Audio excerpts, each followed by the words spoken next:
Today, there are interesting updates from the Kupiansk direction. With its summer offensive stalled, Russia pushed near Kharkiv and ran straight into a Ukrainian tank. Here, the Russians have opened a dangerous new axis to put the Ukrainian defense northwest of Kupiansk in danger. The Ukrainian command has acted decisively, sending in experienced tank units to smash the enemy and push him back over the border.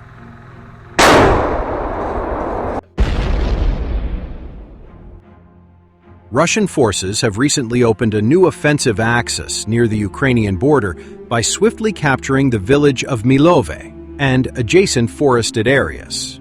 Having rapidly consolidated this foothold, Russian units are now attempting to advance deeper into Ukrainian-held territory, specifically targeting a line of villages culminating at Veliki Burluk, the largest settlement in the area.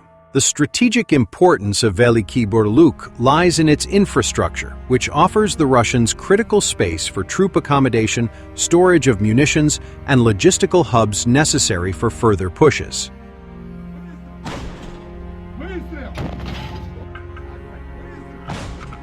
The Russian decision to initiate this new axis is driven by their broader strategic intent to sever critical communication and supply lines between Kharkiv and two key frontline cities, Kupiansk and Vovchansk. Russian forces around Vovchansk have been stuck in a stalemate for over a year, failing repeatedly to achieve significant breakthroughs.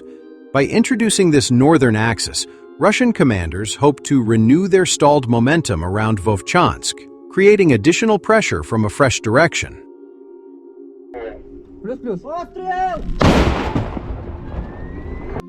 Ukraine acts fast to stop encirclement, however. Kupiansk remains their central objective. Russian troops have faced substantial challenges near Dvorichna, unable to sufficiently expand their limited bridgehead on the western bank of the Oskil River. Thus, a successful push from the north toward Veliki Burluk could support renewed thrusts along the Oskil and help fulfill Russia's stalled ambition to encircle Kupiansk. This Russian goal is gaining urgency, as half the summer campaign season has already passed without meaningful progress.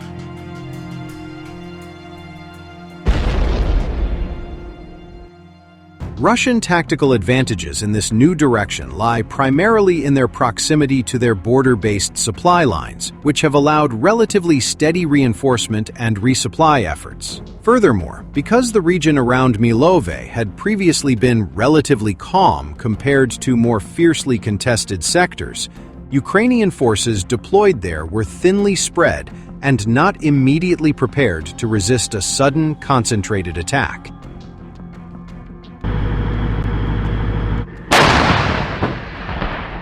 Russians have exploited precisely these gaps in Ukraine's extensive defensive line, advancing with small, mechanized units and infantry raids to quickly establish control over key positions. However, Ukrainian forces have swiftly recognized the severity of this emerging threat. Despite initially limited troop presence, Ukrainian commanders promptly redeployed mechanized reinforcements from nearby positions to counter this new threat.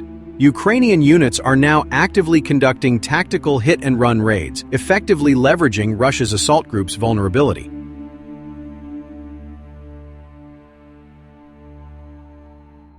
Videos of these engagements vividly document Ukraine's response, with one clearly showing a Ukrainian T-64 BV tank and a BTR-4E Bucephalus engaging Russian infantry hidden within tree lines at point-blank range, effectively neutralizing the advancing enemy assault group.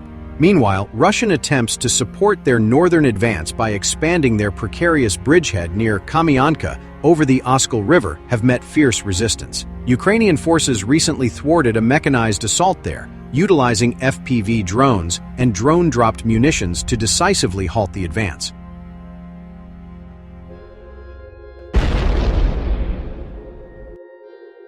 In the engagement, Ukrainian drone operators and infantry destroyed two Russian MTLB armored vehicles, a BMP-2 infantry fighting vehicle, and eliminated 17 assault troops, demonstrating again their skillful use of drones in such situations. Overall, Ukraine moves quickly to contain Russian gains, Given the strategic significance of this region, it is critical for Ukrainian defensive operations that this new Russian offensive axis is decisively neutralized as early as possible.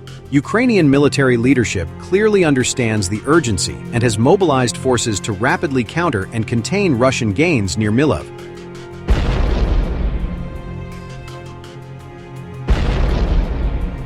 Their determined response aims to close existing defensive gaps swiftly, denying Russia further opportunities to advance toward Kupiansk, Volchansk, or even threaten approaches to Kharkiv itself. It remains to be seen if Russian forces will simultaneously escalate their actions near Volchansk to attempt a coordinated multi-directional offensive to achieve the long-sought encirclement of Kupiansk this summer.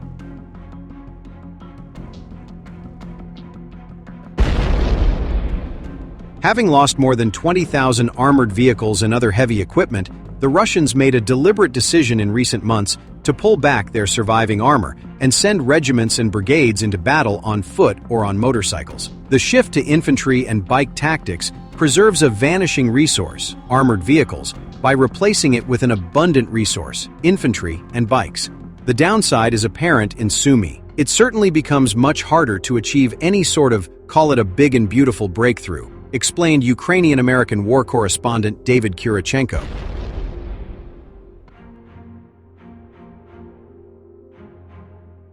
Worse for the Russians, heavier Ukrainian units have been able to defeat lighter Russian units in some sectors, even though the Ukrainian formations are desperately short of trained infantry, and the Russian formations have infantry in abundance.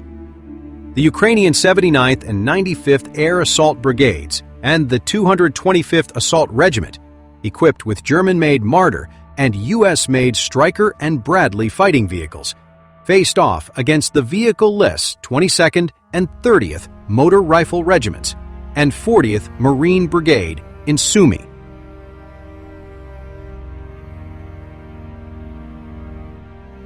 Despite heavy losses in the 41 months since Russia widened its war on Ukraine, the Russian Air Force still has 10 times as many warplanes as the Ukrainian Air Force has, and many more glide bombs.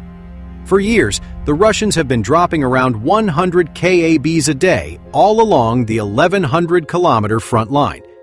In recent weeks, many of those KABs fell on that isolated tree line in Sumy.